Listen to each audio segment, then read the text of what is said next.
Okay, I wanted to talk to you guys about a rumor that goes around in the gun talk and all the forums, and it's about Ruger's warranty. And by what I mean their warranty is, I mean there's nothing in writing. And a lot of people go, well, that's because Ruger doesn't want to limit themselves. But then why does Smith& Wesson put a warranty on their weapons and then backs them to the fullest? So why doesn't Ruger just come out and say it? We'll warranty your stuff for life. And before I get into that, I just want to tell you a little bit more about me. I'm a CPA. I do a lot of smaller organizations, a lot of 990s, not-for-profit organizations, 501c3s, 501c4s, 501c6s, the whole works. I don't do any public companies, and I don't have stock in any Sturm Ruger or Smith & Wesson's holding company. These are two of the major gun manufacturers that are actually a public company, and you can buy stock in it. So I don't have any stock in it right now. Maybe I'll buy some later.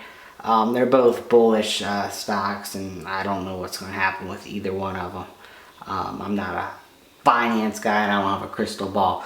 But I just want to talk about why I think that Ruger doesn't put an explicit warranty on their product. And let's take a look at what reasoning that Ruger says.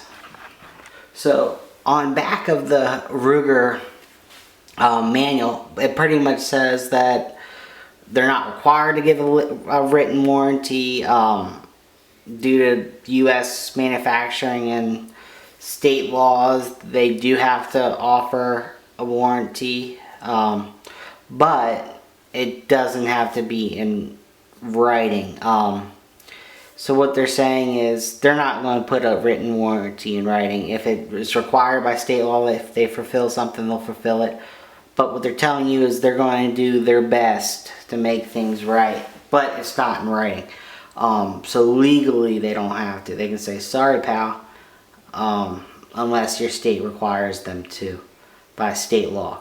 So that's pretty much what they're saying. But if you go ahead and read a Smith & Wesson manual, and we'll take a look at that later on, it'll say they have a pretty much a lifetime warranty, which is pretty much they'll fix your gun for the lifetime of the original owner.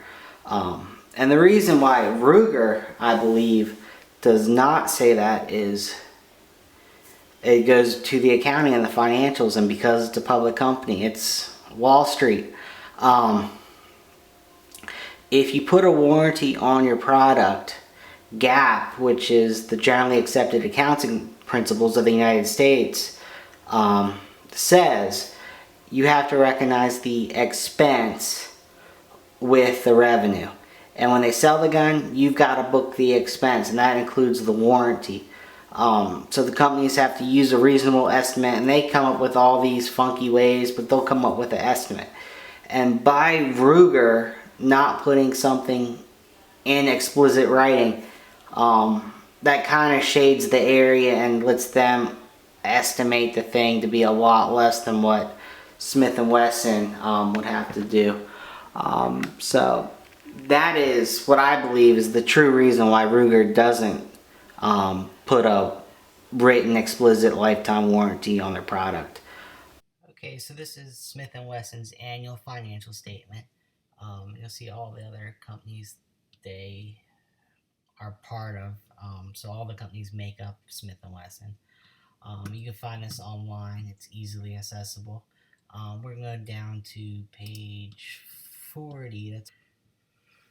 So here's the note in the financial statements about the warranty, and just more about how GAAP wants you to recognize the expense. So it says here, we generally provide a limited 1-year warranty and a lifetime service policy to the original purchaser of the new firearm. We provide estimates, warranty obligations in the period which we recognize the related revenue. So what they're saying is when they recognize the revenue, they have to recognize an expense to the warranty. So because Sturm Ruger does not want to have this, have the expense of the warranty in their financial statements. Um, that is why I believe that they are not providing the explicit written warranty. So if you see here, um, Smith and Wesson does have the warranty, and then therefore they have to recognize the related expense. So by Ruger not providing a written warranty, they don't have to recognize as much of the warranty obligation expense. And then because it is an expense, it comes with a liability, and it's mainly the liability that you don't want on your books. Um, as a big corporation, you kind of want to have more assets and liabilities. That's how you win in life. So that is what I believe that Sturm Ruger is doing by not having a written warranty. Let me know what you guys think. I think this is definitely why um, that Sturm Ruger doesn't have the warranty. So I think this settles the whole debate online whether why is Ruger not putting a warranty on their firearms? Is it, oh, they stand by their firearms so they don't have to? Do they not want to waste the money on the lawyers? No, it's not that. That's what they tell you. It's all rhetoric. They're a big corporate company and they don't want to recognize the related liability. I love Ruger firearms. I love my Ruger 6, my 1022. And I love my Smith & Wesson. I got a 1911 by Smith & Wesson. I've got that 686 you saw earlier. Both of them great guns. Smith & Wesson makes a good product. And I can't say that Ruger doesn't stand by their product. They just don't want to write the warranty so they don't have to recognize the liability on their financial statements. So that's my thoughts. Let me know what you guys think. Thanks.